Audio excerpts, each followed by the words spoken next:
कक्षा 8 पाठ 13 जहाँ पहिया है। लेखक पालगम्मी साईनाथ। जन्म 1957। जन्म स्थान मद्रास।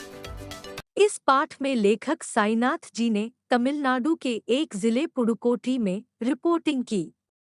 पुडुकोट्टी भारत के सर्वाधिक गरीब जिलों में से एक है, जहाँ की महिलाओं ने साइकिल चलाना सीखकर वर्षों से चली आ रही रूढ़िवादी परंपराओं व घुटन भरी जिंदगी से आज़ादी पाई।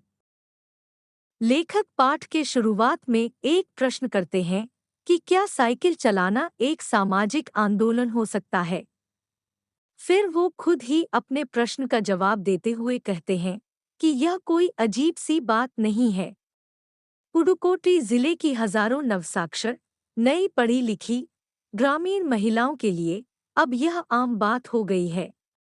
अब वहाँ हर जगह और हर वक्त जहाँ देखो महिलाएं साइकिल चलाती हुई नजर आ जाती हैं, वह भी पूरे आत्मविश्वास के साथ और आत्मनिर्भर होकर।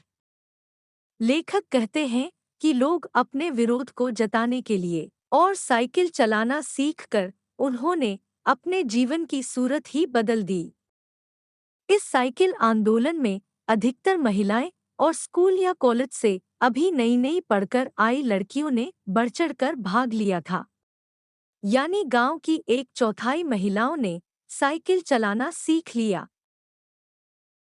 उनमें से एक लड़की जमीला बीवी से जब लेखक ने साइकिल चलाने से संबंधित प्रश्न किया, तो जमीला ने जवाब दिया कि यह उसका अधिकार है।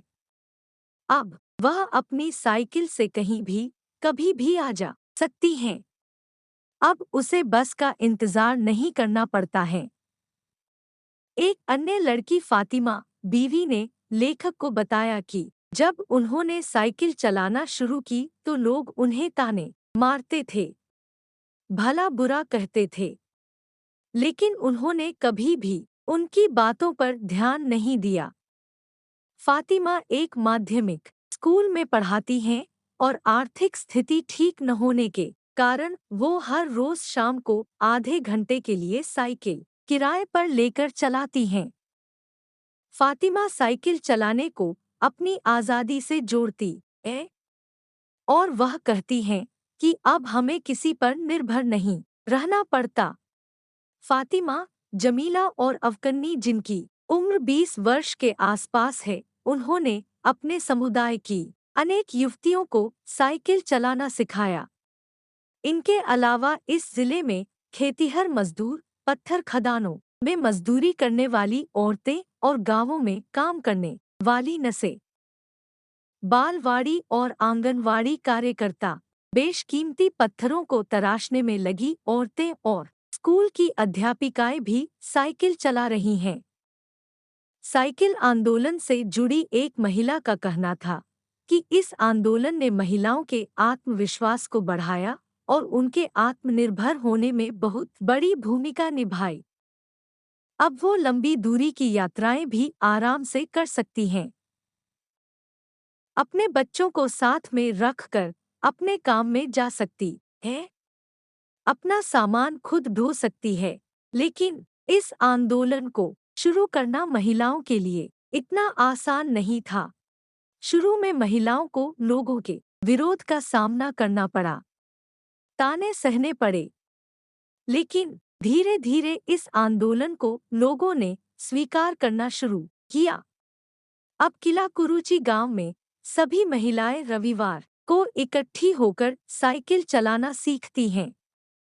साइकिल सीख चुकी महिलाएं नई नई साइकिल सीखने वाली महिलाओं को सीखने में सहयोग करती हैं और ये नई नई साइकिल चालक महिलाएं बहिना आ सीखें। साइकिल घूमे समय के पहिए संग गाना गाते हुए साइकिल चलाती हैं। 1992 में अंतर्राष्ट्रीय महिला दिवस के दिन 1500 महिलाओं ने अपने साइकिल के हैंडल पर झंडियां लगाई और साइकिल की घंटियां बजाते हुए पुडुकोट्टी जिले की सड़कों में एक साथ साइकिल चलाकर एक नया इतिहास रचा। जब लेखक ने इस संदर्भ में पुरुषों की राय जाननी चाहिए तो उन्हें मिली-जुली राय मिली। महिलाओं की साइकिल उपलब्ध नहीं होने पर महिलाएं पुरुषों की साइकिल भी खरीदने लगी थी। दूसरा, वह लेखक को इनकम टैक्स विभाग का आदमी समझकर सावधानी से बोल रहे थे।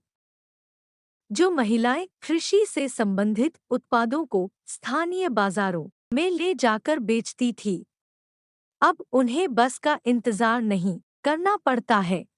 वो बहुत कम समय में अपने घर से बाजार पहुंच जाती हैं और अधिक से अधिक समय अपने उत्पादों को बेचने में लगाती हैं, जिससे उन्हें ज्यादा फायदा होता है। बाजार जाने और आने वाले समय की भी बचत होती है। वो अपने उत्पादों को न सिर्फ बाजार बल्कि कई गांवों में।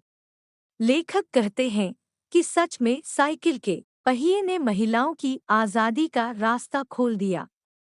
अब वो निश्चिंत होकर कभी भी कहीं भी आ जा सकती है। लेखक को कभी ऐसा लगा ही नहीं कि एक साइकिल आज़ादी का कारण बन सकती है और उनके जीवन में आत्मसम्मान व खुशहाली लौटा सकती हैं। लेकिन पुडुकोट्टी की महिलाओं ने यह सब कर दिखाया। उनके इस आंदोलन में सिर्फ एक महिला ने नहीं, बल्कि समाज की सभी महिलाओं ने बढ़ चढ़कर हिस्सा लिया।